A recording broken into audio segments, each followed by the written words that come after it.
Udah kelihatan, Kak? Oke, mulai ya. Nah, ini kita akan bahas tentang skill sosial.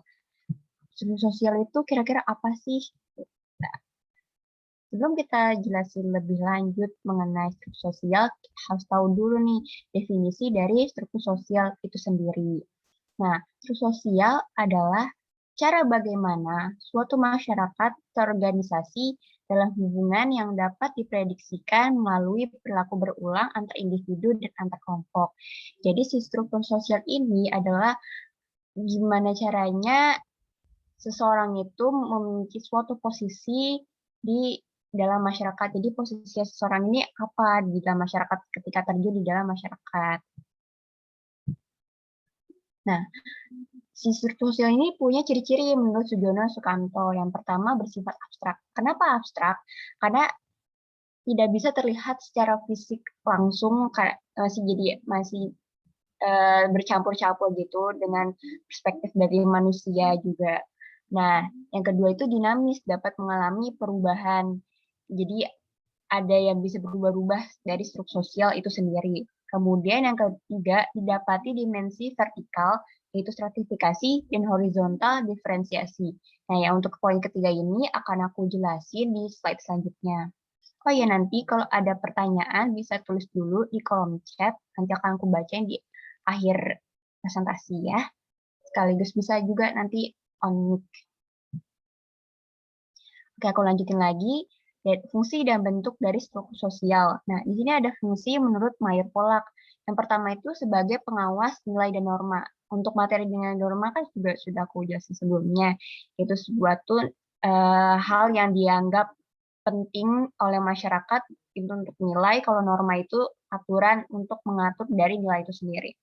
Kemudian yang kedua itu menanamkan disiplin sosial. Nah, habis itu ada bentuk nih, bentuk dari struktur sosial menurut Peter M. Blau. Yang pertama itu interseksi, penyilangan keanggotaan. Apa sih maksud interseksi itu? Nah, dalam masyarakat itu kan pasti memiliki berbagai macam suku, agama, dan sebagainya. Nah, itu tuh ketika dijadikan dalam satu kelompok, itu terjadi perpaduan, terjadi penyilangan, ada yang dari agama macam-macam, terus ada suku dan sebagainya, itu termasuk ke interseksi. Kemudian yang kedua adalah konsolidasi, penguatan ke dalam kelompok. Maksudnya adalah, nah, ketika ada dua kelompok itu jadi melebur dan mereka tuh menjadi penyatuan lah seperti itu. Jadi kayak menyatukan eh, suatu kelompok. Terus yang ketiga adalah primordialisme. Primordialisme itu kata seseorang sejak lahir. Jadi sesuatu yang dibawa oleh seseorang dari lahir. Nah, yang terakhir adalah sektarian atau politik aliran. Maksudnya adalah, contohnya aku jelasin kayak pas pemilu itu kan pasti ada eh, berbagai macam jenis apa politik-politik gitu. Nah, pasti dari setiap orang tuh memiliki aliran politik yang berbeda-beda. Nah, itu masuk ke politik aliran dan bisa menimbulkan diskriminasi. Tuh. Oke, lanjut tentang unsur atau elemen dari struktur sosial menurut Sujono Sukanto. Nah, di sini ada kelompok sosial, lembaga sosial, kebudayaan, stratifikasi sosial, kekuasaan, dan wewenang. Nah, untuk yang kelompok sosial dan lembaga sosial ini akan dibahas lebih lanjut di bab selanjutnya di dalam sosiologi. Nah, kalau kebudayaan itu tentu saja yang bisa kita ketahui kan pasti ada kebudayaan dari segi sosial, kebudayaan seperti tata cara di dalam suatu masyarakat atau kebudayaan yang bisa kita lihat seperti di tradisionalnya suatu suku dan sebagainya. Kemudian stratifikasi sosial ini akan aku jelasin juga di slide selanjutnya. Terus yang terakhir kekuasaan dan wewenang. Nah, ketika ada suku sosial di dalam suatu masyarakat itu bisa menimbulkan seseorang memiliki kekuasaan atau wewenang seperti itu. Oke, nah selanjutnya aku jelasin nih, ini ada elemen-elemen tadi, ada status sosial, peran sosial, kelompok sosial, sama lembaga sosial. Nah, Yang pertama ini ada tentang status sosial.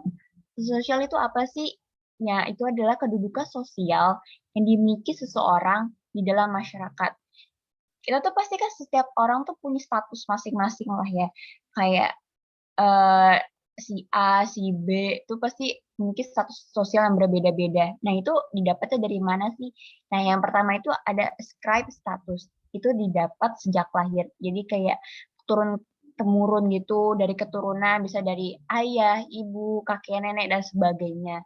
Itu contohnya yaitu Pangeran Harry dan Pangeran William. Mereka kan tidak, memiliki effort dari awal pengen jadi pangeran kan, tapi karena mereka berdua itu lahir dari keluarga kerajaan. Nah, itu mereka mendapatkan gelar pangeran.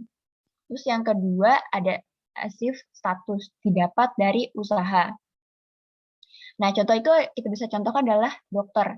Nah, misalkan ada seorang anak yang ingin jadi seorang dokter, pastinya dong dari SMA dia udah punya tekad, terus dia juga ngambil bimbel, terus dia juga belajar dari pagi, siang, sore, malam, terus dia udah keterima di suatu sekolah kedokteran, misalkan kayak FKUI atau FKUGM gitu, terus dia belajar lagi kan, belajar lagi itu juga cukup lama, terus setelah lulus, wisuda, terus dia juga koas dan panjang banget perjalanannya sampai dia mendapatkan gelar dokter. Nah, itu kan dia pasti perlu usaha dong, perlu effort buat dia mendapatkan status menjadi seorang dokter. Terus yang terakhir ada assign status, tidak berniat dan dia, ada usahanya, tapi dia tuh lebih ke bonus lah. Contohnya adalah gelar karyawan terbaik. Misalnya nih, ayah kalian atau misalnya kalian punya abang yang udah kerja gitu. Nah dia tuh, udah kerja keras nih, udah di suatu perusahaan atau di suatu tempat. Nah, udah kerja keras, pasti atasannya tuh melihat nih effort dari ayah kamu atau dari abang kamu gitu yang udah kerja, wah kerjanya bagus, ini bisa dikasih nih gelar karyawan terbaik, pasti kan ada tuh di suatu perusahaan ada kayak label gelar karyawan terbaik bulan ini. Nah itu tuh termasuk assign status. Dia tuh sebenarnya usahanya untuk, untuk diri sendiri dan untuk perusahaannya tuh kayak, ya dia kerja dengan kerja keras gitu untuk mendapatkan, eee, gaji juga kan, tapi dia tuh nggak berniat buat dapat gelar itu karena tujuannya untuk mendapatkan gaji kan. Nah, tapi dia dapat bonus sebagai gelar karyawan terbaik. Selain status ini kan juga pasti dapat, bonus dong dari atasannya, seperti itu. Oke, aku lanjut ke peran sosial. Nah, dari status yang tadi udah aku jelasin, nah tentu aja ada tingkah lakunya nih yang menyertai dari status yang tadi, status yang dimiliki seseorang. Contohnya apa? Yang pertama, yang contohnya adalah ketika ayah nih kalau di rumah kan sebagai kepala keluarga. Tapi ketika ayah sudah bekerja, contohnya dia kerja sebagai polisi, dia dia akan melakukan kewajibannya. Nah, seperti itu. Jadi memposisikan seseorang sesuai dengan lingkungannya. Ketika ayah ini di rumah, statusnya dia sebagai kepala keluarga dan perannya dia, ya gimana cara dia mengawali keluarga, ya kan seperti itu. Terus kalau ayah lagi kerja, misalkan sebagai polisi, dia bakal melakukan kewajibannya seperti, kalau misalkan polisi lalu lintas, dia bakal menertibkan, lalu lintas yang ada di jalan, seperti itu. Jadi memposisikan diri individu sesuai dengan lingkungannya juga. Nah, dampaknya apa nih? Yang pertama pasti ada konflik peran dong, karena memiliki banyak peran di masyarakat, seperti yang aku jelasin tadi, perannya seorang ayah. Nah, konfliknya ini ada konflik antar individu, seperti individu-individu, terus ada konflik individu sendiri, konflik batin, sama konflik antar kelompok. Maksudnya gimana? Nah, ini aku contohin yang konflik individu atau konflik batin. Ada suatu kasus, si ayah ini memiliki seorang anak. Nah, ayahnya itu lagi bekerja dan eee, anaknya melakukan pelanggaran lalu lintas. Nah, bertemu polisinya ayahnya sendiri. Nah, itu pasti kan terjadi konflik batin dong dengan ayah dan juga ada konflik antar individu juga. Nah, ketika hal itu gimana caranya ayah tuh, harus melakukan kewajibannya sebagai seorang polisi. Seperti itu tuh terjadi konflik, padahal tuh yang melanggar tuh anaknya sendiri, ya mau nggak mau dia harus, melakukan kewajibannya sebagai seorang polisi, seperti itu. Terus yang kedua nih ada ketegangan peran, karena ketidaksesuaian antara kewajiban sama tujuan peran sosial tersebut. Contohnya seorang pemimpin harus menerapkan disiplin waktu yang ketat kepada pegawai di mana kerabatnya sendiri. Nah, ini, misalkan itu bisa kita bayangin dong ya, eee, karyawannya pemimpin itu tuh saudaranya sendiri, terus pegawai itu nggak mau harus menaati peraturan juga kan, dan pemimpin itu harus menyamaratakan semua pegawainya termasuk saudaranya sendiri untuk menjalankan, disiplin waktu yang ketat itu. Nah, yang ketiga itu ada kegagalan peran. Ketika seseorang tidak sanggup menjalankan banyak peran. Ada kan, banyak banget contohnya ketika seseorang punya, peran tuh double, triple, dan sebagainya, terus merasa di satu peran itu dia, merasa dominan, ada yang satu lagi dia tidak menjalankan secara sepenuhnya. Jadi kayak, timpanglah seperti itu. Nah itu dia bisa dan juga dia bisa aja tidak bisa menjalankan satu peran itu, secara maksimal atau bahkan tidak dijalankan sama sekali, itu tidak sanggup dia menjalankan banyak peran. Nah yang terakhir ada kesenjangan peran, menjalankan peran yang tidak sesuai dengan prioritas hidup.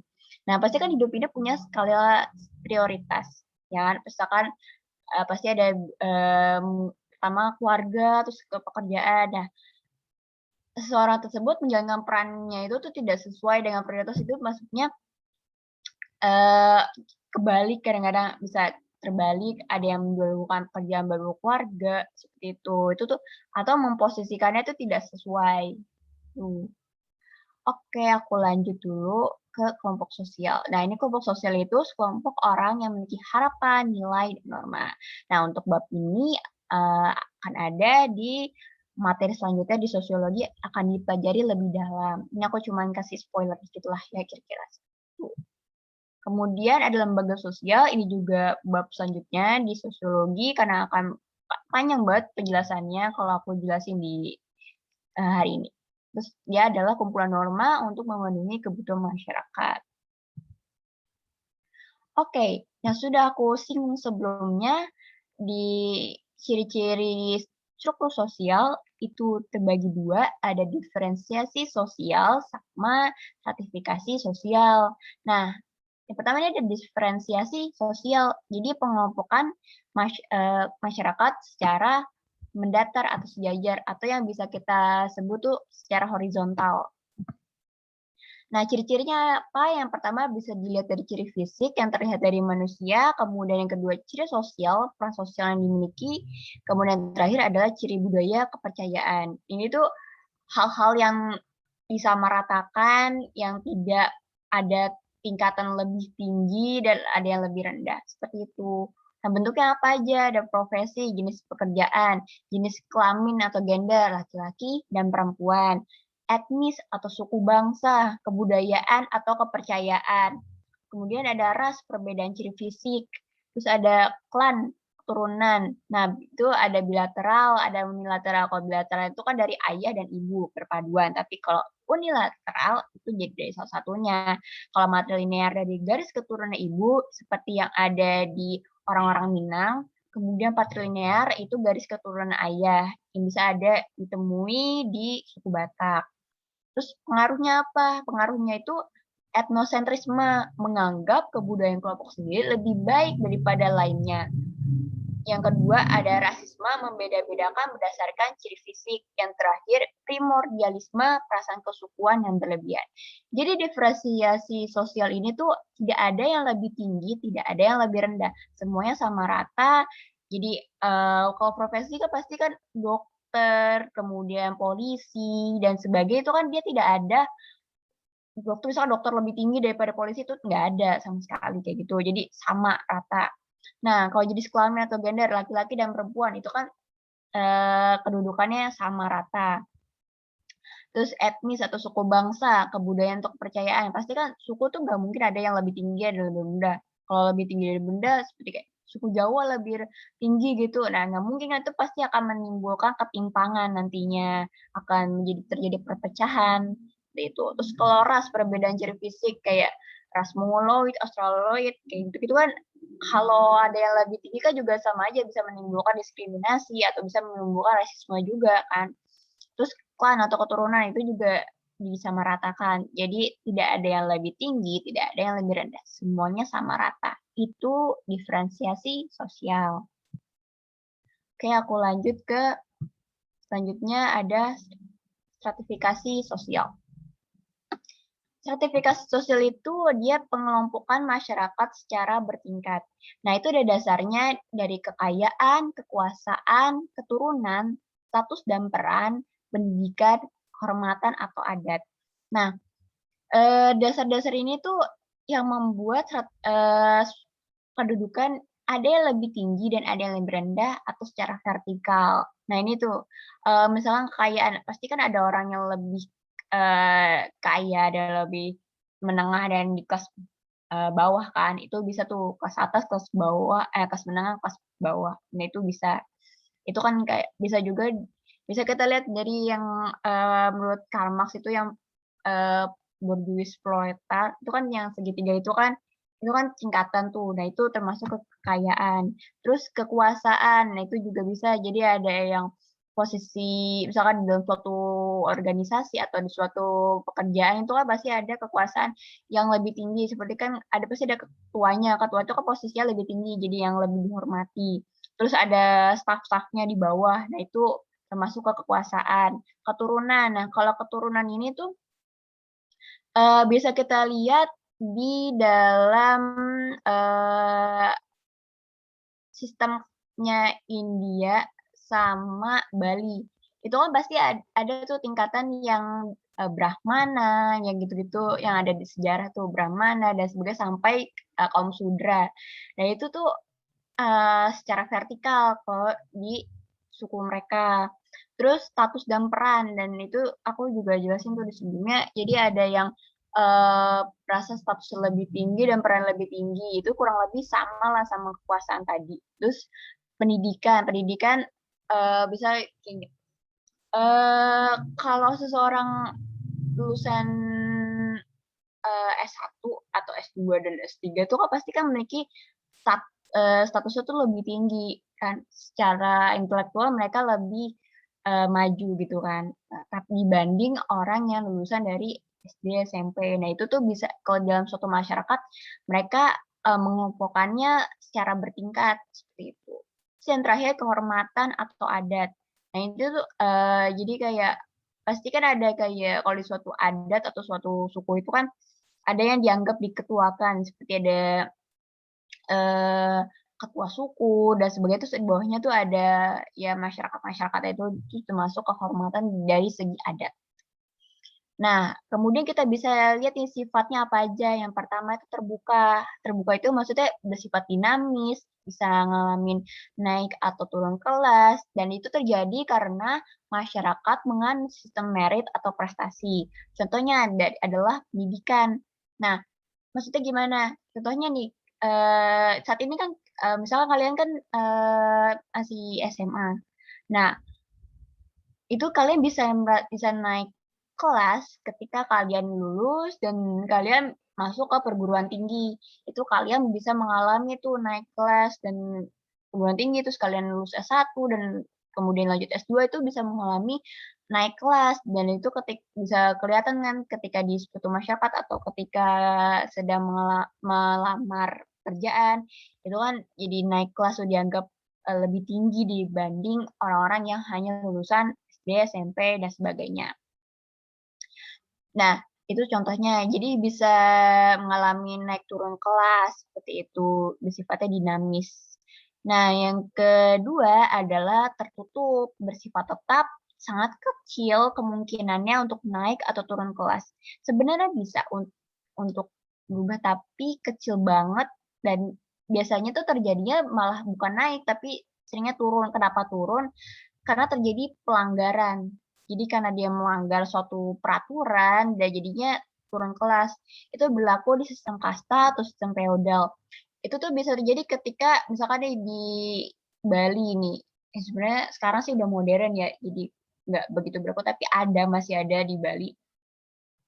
Eee, Pasti kan ada, tingkatan-tingkatannya tuh di Bali kan, ada, kelas-kelasnya yang tadi aku udah sebutin.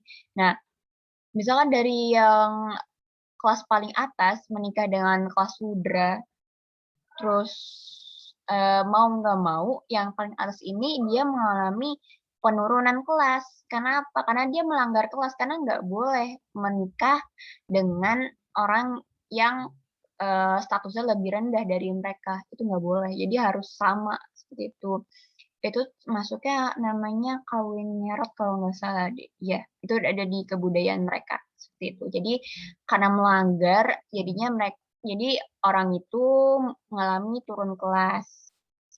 Kemudian ada campuran, jadi campuran dari terbuka sama tertutup, contohnya adalah seorang memiliki 2 status.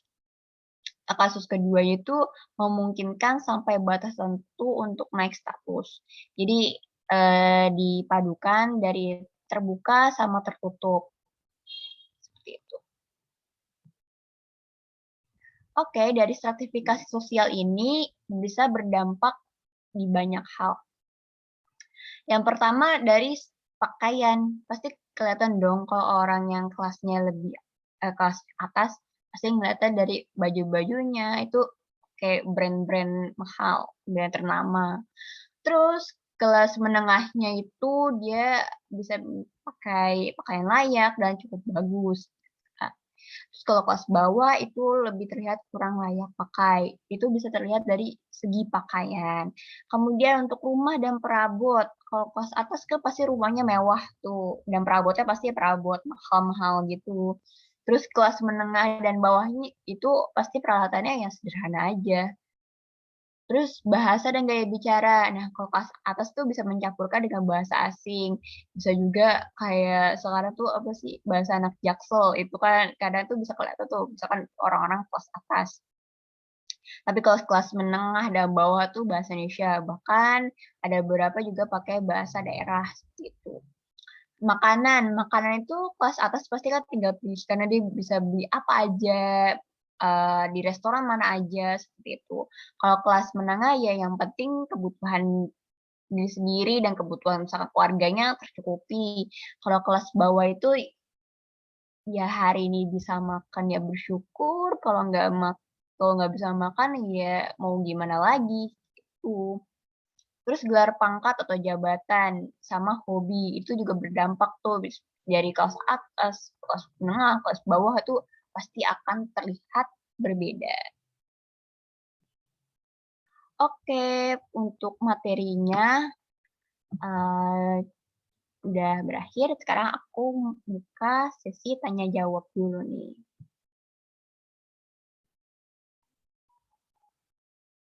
Bentar ya, aku baru buka kolom chat.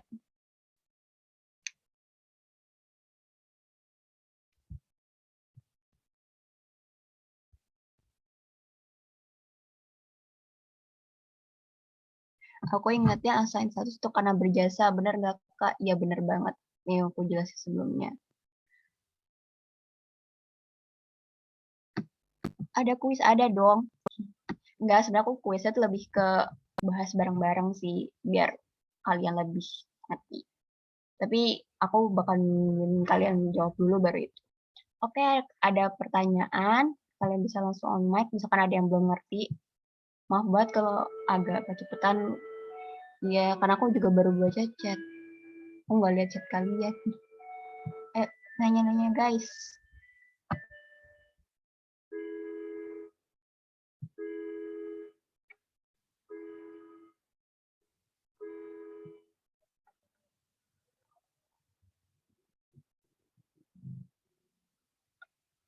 Ada yang mau bertanya, teman-teman? Ada yang bisa nggak?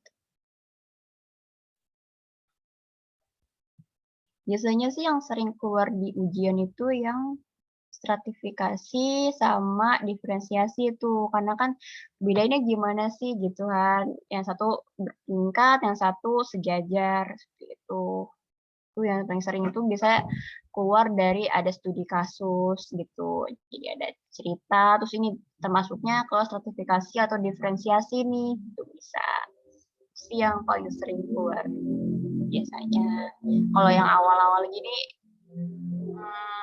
ya itu kalau di apa namanya, kalau di sekolah itu tuh biasanya keluar, tapi kalau uh, untuk ujian enggak, ujian UTBK gitu lebih ke apa namanya, studi kasus atau masalah yang terjadi di masyarakat. Stratifikasi sama diferensiasi berarti bisa masuk ke mobilitas sosial ya, Pak.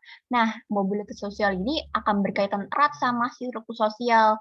Kan setiap orang punya status dan bisa mengalami naik turun. Nah, itu ketika terjadi eh, perubahan itu, prosesnya itu disebut mobilitas sosial. Jadi akan berlanjut lah nih nanti penjelasannya di mobilitas sosial itu. Ini ada tanda materi tentang jenis kemiskinan nggak?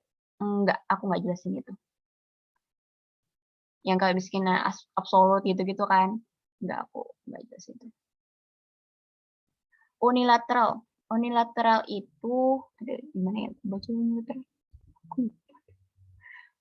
Nah, unilateral itu bedainnya sama bilateral. Kalau bilateral itu perpaduan nih, ayah sama ibu. Itu garis keturunan ayah dan ibu. Jadi nggak ada yang lebih dominan. Kalau unilateral itu salah satunya. Nah, itu contohnya adalah matrilinear sama patrilinear. Itu kan sering banget tuh kalau ada di PPKN tuh. Kayak garis keturunan ibu itu dari suku Minang, garis keturunan ayah itu dari suku Batak gitu. Jadi kayak lebih dilihat lah mereka itu. Paham kan?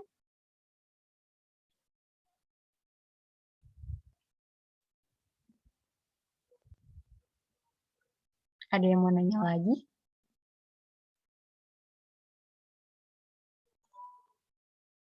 Oke.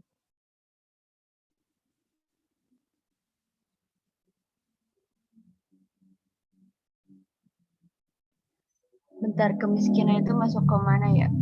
Aku juga ya, dia masuk materi sosiologi, tapi nggak di bab ini. Sebentar, aku cari dulu ya. Soalnya aku juga gak lupa. Iya sih, Theo tuh lebih sering ke ini gak sih, apa namanya, eh kasusnya kan ya. Dia itu tapi ini nggak masuk ke sini.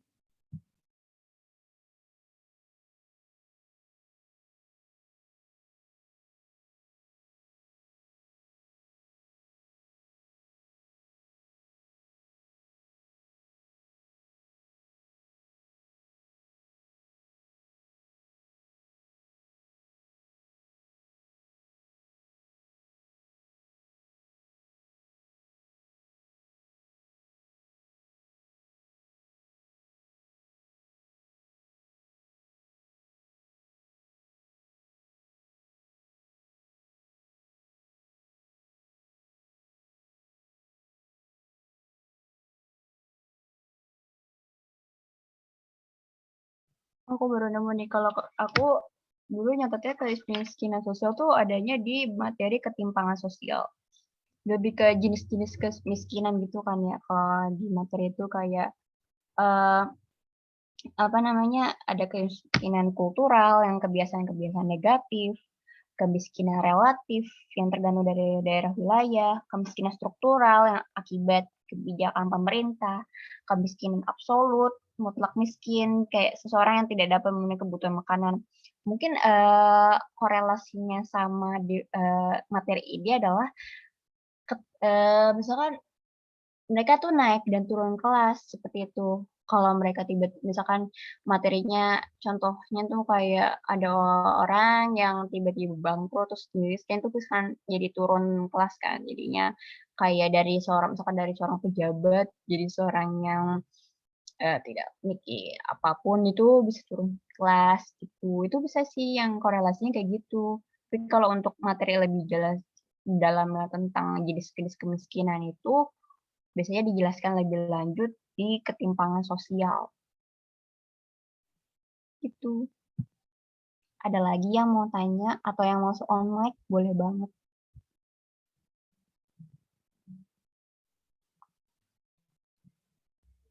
Kalau ada yang mau ngerti beneran dia nanya aja. Mumpung aku juga masih sebelum aku bahas soal.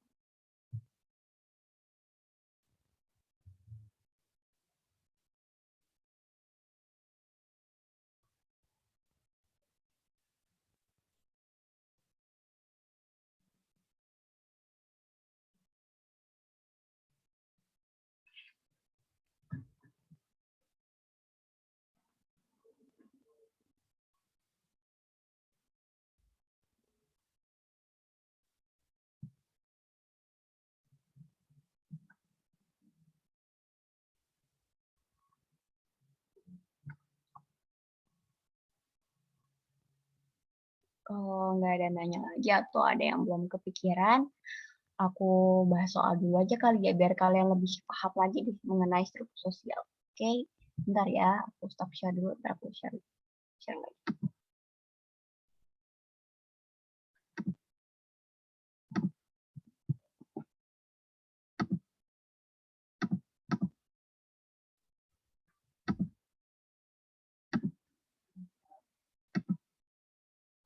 Udah kelihatan teman-teman yang aku share sekarang soal.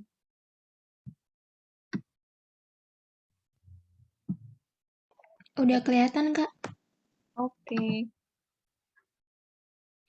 Oke, kita bahas dulu nih. Nanti sebelum aku kasih tahu jawabannya, kalian tulis jawabannya di kolom chat ya, atau bisa on mic. Nah, bisa dimulai dari nomor 1. Pemilihan presiden di Amerika sudah berakhir, pasangan Joe Biden dan Kamala Harris dinyatakan sebagai pemenangnya. Mereka segera dilantik jadi presiden dan wakil presiden Amerika yang baru. Status yang disandang pasangan tersebut berdasarkan cara memperolehnya termasuk ke dalam apa nih kira-kira nih jawabannya? Ada describe status, active status, role status, assign status, giving status. Apa nih? Penasaran? Yang B, Kak. B, oke. Jawabannya pada B. Ada lagi? Ini lagi yang mau jawab. B, oke. Siap, B.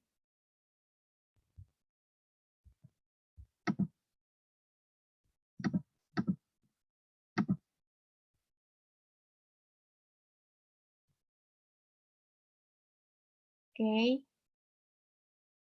Oke, mayoritasnya B ya, guys. Bagus. Ya, jawabannya adalah yang B. Nah, kenapa yang B?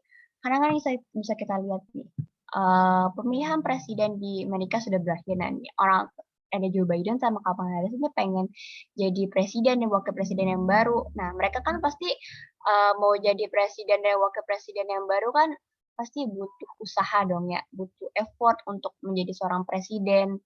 Nah, itu mereka uh, melakukan effort itu untuk mendapatkan status sebagai seorang presiden. Tuh. Oke, kita lanjut ke soal nomor 2. Ada tentang status sosial adalah A. Kedudukan yang didapat dengan sendirinya, B. Usaha untuk mencapai tujuan dengan jalan menentang pihak lawan, C. Kedudukan yang didapat dengan berusaha, D. Tingkah laku yang diharapkan dan sesuai dengan kedudukannya, yang terakhir menunjukkan tempat atau posisi seseorang dalam masyarakat. Jawabannya apa nih?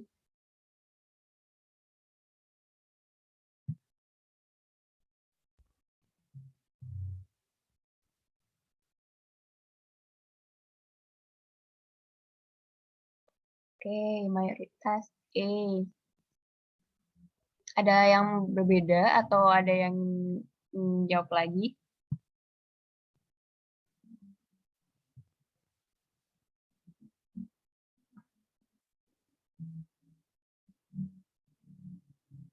Oke, nggak ada ya. Ya, jawabannya yang E. udah aku singgung sebelumnya ya, dari awal aku kasih spoiler, terus sebelum pas aku jelasin materi juga aku jelasin kan sosial itu menunjukkan tempat atau posisi seseorang dalam masyarakat. Seperti itu, udah bagus kok kalian. Oke, di nomor 1 dan 2 ada yang ingin ditanyakan? Ada yang masih belum paham?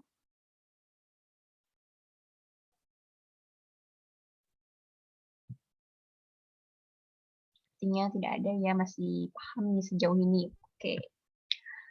Kita lanjut ke nomor 3. Bentuk sertifikasi sosial adalah adanya hal-hal yang dihargai di masyarakat seperti yang terdapat di bawah ini, yaitu ada A. Keturunan, B. Keyakinan, C. Profesi, D. Ciri fisik, yang E. Etnisitas. Apa jawabannya kira-kira?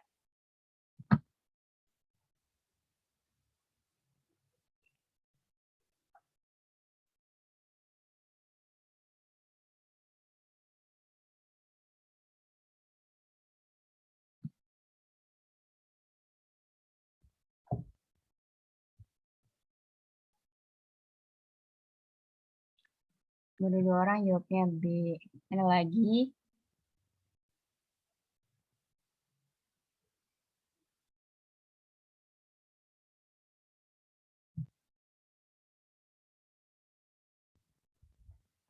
Dua orang jawab A, dua orang jawabnya B. Wah, seru nih, kayak beda-beda.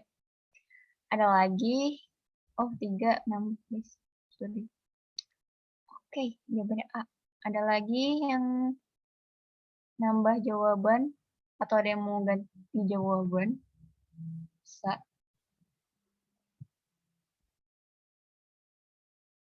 Kalau kalian perhatikan nih, bedanya apa nih diferensiasi sosial sama sertifikasi? Jangan kebalik. Oke, jawabannya A. Ada lagi nambah. Ada lagi.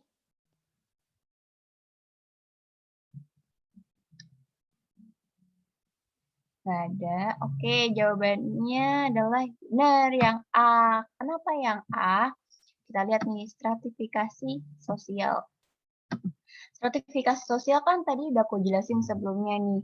Apa aja dari dasar pembentuknya. Ada kekayaan, kekuasaan, keturunan, status dan peran, pendidikan, kehormatan atau adat.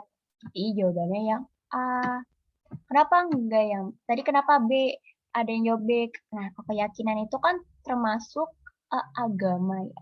Agama, suku dan sebagainya itu termasuk ke dalam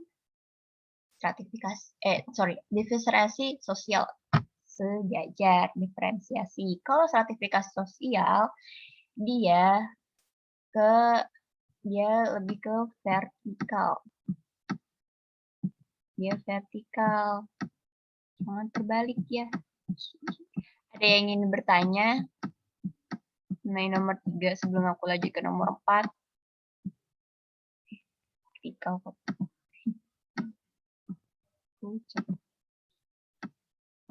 Ada yang mau bertanya?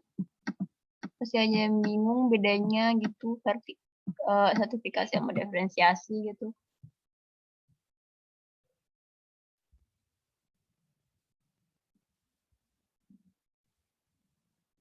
Ada.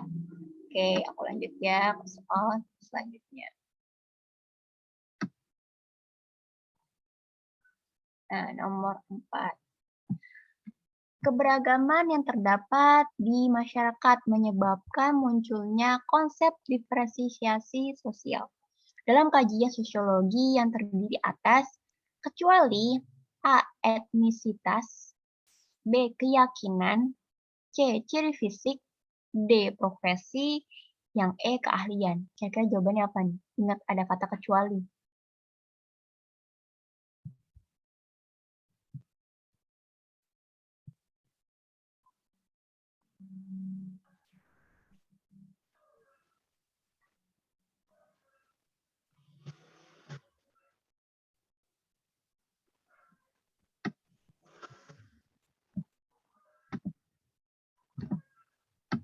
Oke, udah banyak nih yang jawab.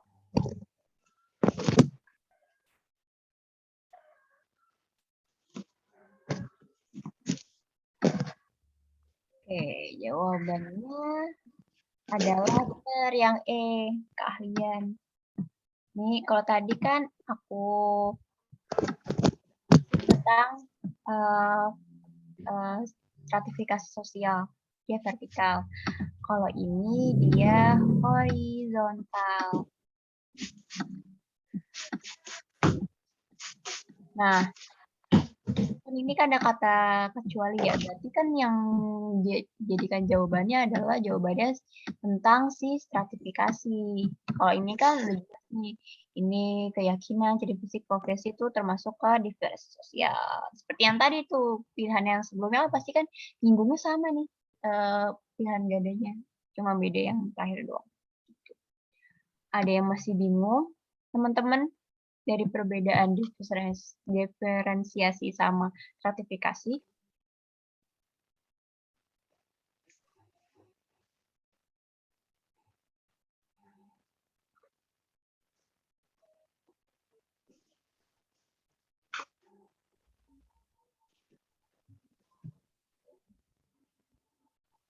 Nggak ada, oke. Aku lanjut nomor 5 ya. Stratifikasi sosial yang terdapat pada masyarakat Bali yang dikenal dengan sistem kasta merupakan pewujudan cara memperoleh status melalui perjuangan. Wah, udah jawab keren. Gak usah gue jawab. Gak usah aku jelasin lagi. Udah gak ada yang jawab. Dari aku udah izin 2 kali bahkan masyarakat Bali.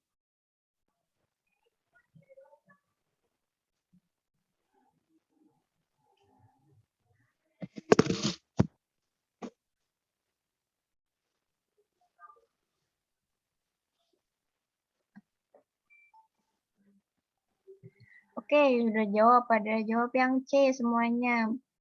Tuh, ya, kelahiran. Kan yang dari sistem kasta, mereka dari lahir, karena kan dari keluarga turun-temurun. Ini kan masyarakat Bali. Sistem kasta. Jelas dong, nggak mungkin mereka usaha. Nggak mungkin juga kan mereka usaha pengen jadi kaum sudra, nggak ada. Mereka dapat seperti kayak kerajaan sih. Tapi kan kalau bisa naik turun. Kalau masyarakat Bali enggak. Oke, sejauh ini apa ada pertanyaan mengenai nomor 5?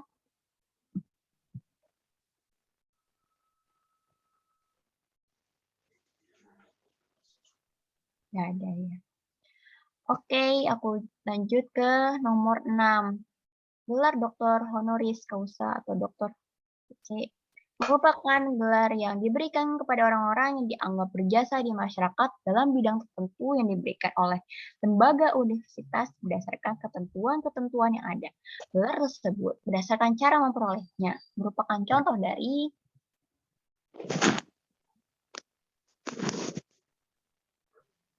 jangan sampai kebalik ya.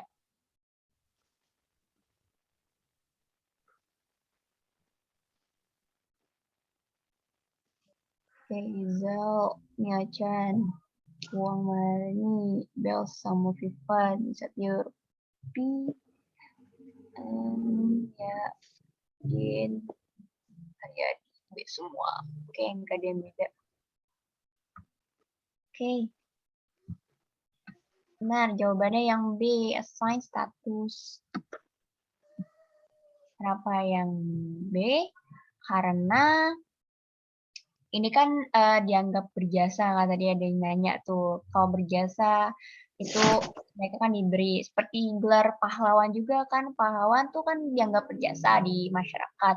Nggak mungkin dong orang orang zaman dulu berjuang biar gue pengen jadi seorang pahlawan nih biar bereffort gitu kan nggak mungkin. Mereka kan dapat gelar pahlawan karena diberi dan itu sebagai bonus dan mereka tidak memperjuangkan itu karena mereka memperjuangkan kemerdekaan, tapi oleh masyarakat dianggap berjasa dan diberi gelar. Seperti itu, kurang lebih sama.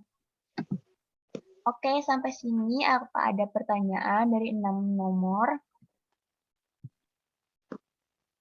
assign status enggak juga sih, enggak gelar juga. Jadi kayak bisa aja dong gelar itu didapat karena usaha, ya kan? Achieve. Jadi kata kunci assign status tuh lebih ke dia tuh pokoknya lihat dulu dari soalnya itu dia pakai effort, dia pakai usaha atau enggak, itu bisa dibedain. Kalau pakai usaha, usahanya itu untuk memperjuangkan apa yang diinginkan seperti ke dokter tadi, dia pagi, siang, sore, malam, itu masuk ke achieve. Tapi kalau assign, dia emang usahanya tuh tapi untuk hal lain, untuk tujuan lain, kayak pahlawan tadi, untuk merdeka. Tapi sama masyarakat, karena dianggap berjasa, ini juga di soal ini juga dokter honoris causa ini, karena dianggap berjasa di dalam masyarakat, tapi orang tersebut nggak memperjuangkan hal tersebut, karena dianggap berjasa tadi, makanya disebut assign status. Lebih dianggap, lebih ke keyword tuh kalau dianggap berjasa, seperti itu. Paham? Oke. Oke, apa ada pertanyaan lagi?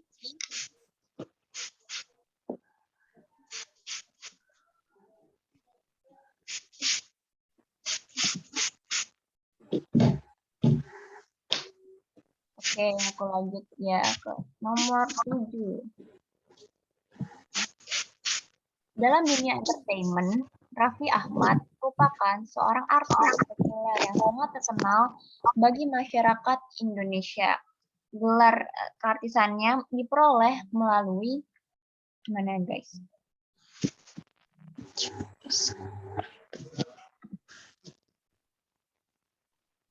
Right?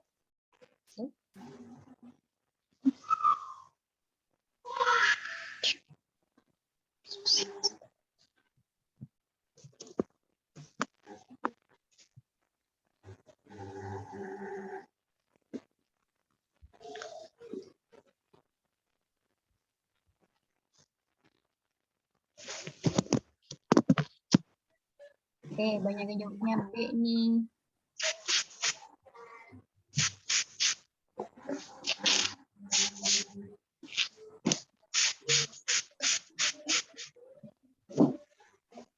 Nah, benar. Jawabannya yang B.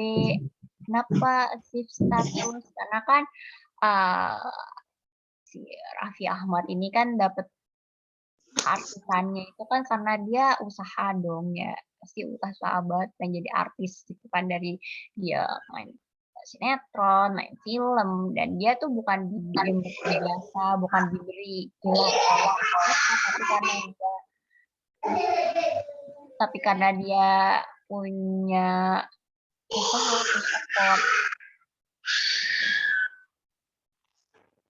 seperti itu.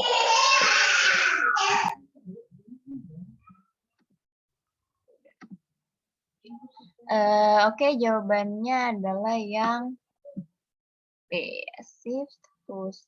Masih bingung nggak sama assign status? Itu perbedaan 3 itu. Right? Achieve, selesai.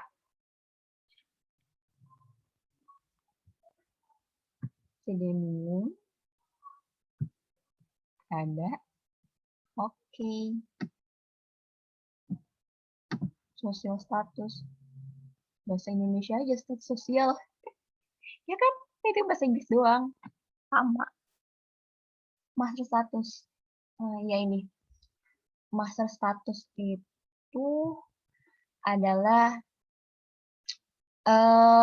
ketika ini ada, tapi di luar dari 3 ini sebenarnya. Dan itu juga pernah ada di soal TO, aku pernah nemu. Master status itu dia misalkan dia punya status misalkan dia seorang dokter, tapi dia juga seorang artis. Nah, misalkan kayak si Tompi itu, dia seorang dokter nih, tapi dia juga seorang artis. Tapi masyarakat lebih menganggapnya sebagai seorang artis. Kayak master status itu status yang dominan banget lah dari status-status yang lainnya yang dia miliki. Jadi kayak walaupun dia statusnya A, B, C, tapi ada yang lebih dominan, misalkan yang status A-nya nih, mau orangnya kayak gimana, mau kayak apa, tapi itu yang udah jadi melekat banget. Paham nggak? Tapi di luar dari 3 yang tadi, itu tapi juga pernah ada sih di soal. Oke.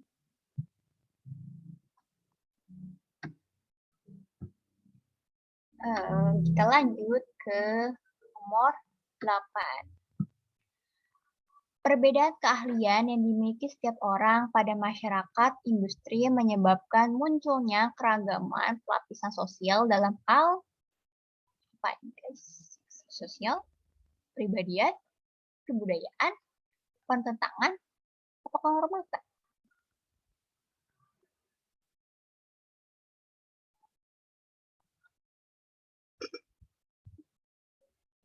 Jawabannya apa nih teman-teman?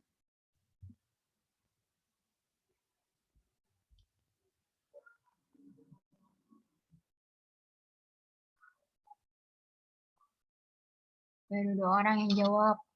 Ada lagi.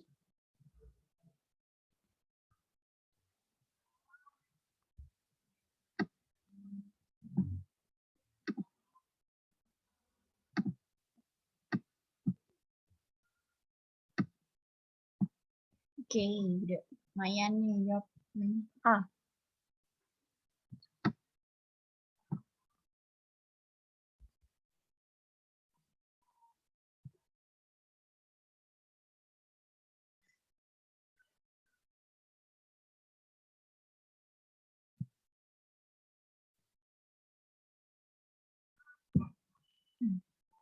Oke, jawabannya adalah benar yang A. Ini udah kelihatan banget sebetulnya.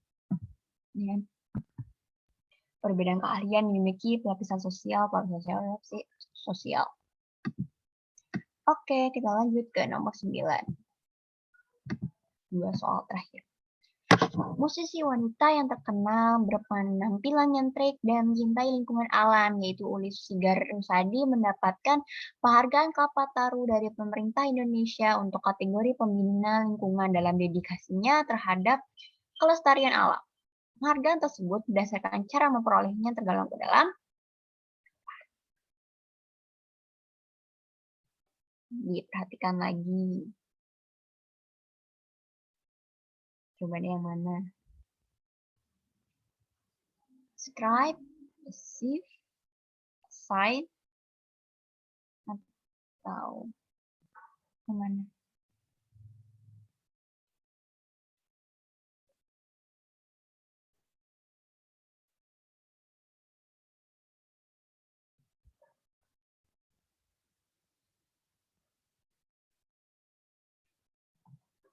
Banyak nih jawabannya yang C.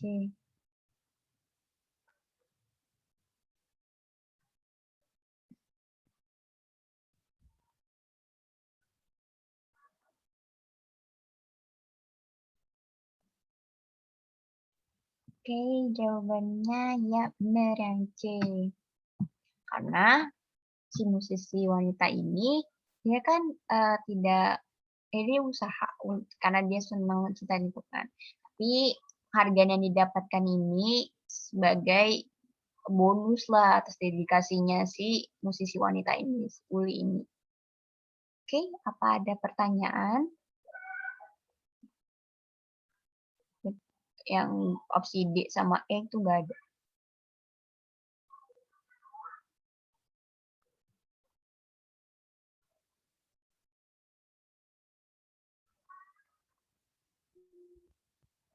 Ada pertanyaan lagi. Oke, kita lanjut ke soal terakhir. Sorry, pasti kepotong ya. Profesi yang ada di masyarakat tidak dapat digolongkan ke dalam stratifikasi sosial. Hal ini disebabkan oleh opsinya terpisah. A. Profesi atau pekerjaan di masyarakat memiliki penghasilan yang berbeda-beda. B. Profesi hanya dilihat secara horizontal tentang beragamnya pekerjaan yang ada di masyarakat tanpa melihat hasil kekayaan yang diperoleh daripadanya. C. Adanya golongan di masyarakat yang tidak memiliki profesi yang disebut dengan pengangguran. D. Profesi harus dilihat secara vertikal mengenai besar kecilnya penghasilan yang diperoleh daripadanya. Yang terakhir, penghasilan yang diperoleh masyarakat beragam. Oke, udah ada yang jawab B. Apa ada yang punya jawaban lain? Oke, nambah lagi.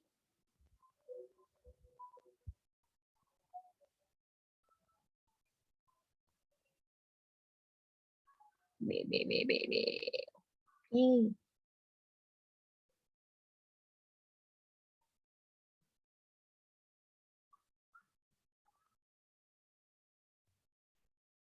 Oke, jawabannya benar yang B. Karena tadi dijelasin sebelumnya, profesi itu termasuk ke dalam diferensiasi sosial. Jadi dia secara horizontal, seperti itu. Oke, dari 10 nomor ini apa ada yang ingin ditanyakan? Atau masih ada yang dalam hati kalian tuh masih ada yang kurang paham nih, Kak? Bisa jelasin lagi nggak? Boleh.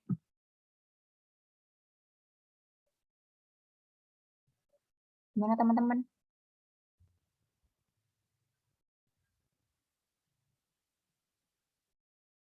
Aku stop share aja kali ya.